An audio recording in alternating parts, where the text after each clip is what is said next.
பசித்தோரின் பசியாற்றும் ஆறுதலின் உணவு மையம்.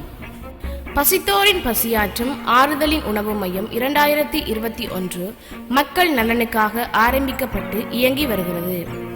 பசியுள்ளவனுக்கு உன் ஆகாரத்தை பகிர்ந்து கொடு எனும் துணைப்பொருளில் மக்களால் மக்களுக்கு உதவுவோம் எனும் திட்டத்தில் ஆரம்பிக்கப்பட்டதுதான் இந்த அமைப்பு. நீங்களும் உதவ விரும்பினால் குறைந்தது 250 ரூபாய் மாதாந்தம் செலுத்தல் வேண்டும்.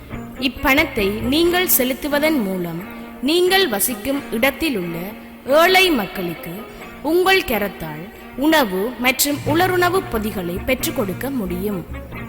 நீங்கள் இணைய விரும்பினால் உங்களுடைய வாட்ஸ்அப் இலக்கத்தை தந்து ஆறுதலின் உணவு மைய குழுவில் இணைந்து கொள்ளுங்கள். நன்றி. பசித்தோரின் பசியாற்றும் ஆறுதலின் உணவு மையம். ஆறுதலின் உணவு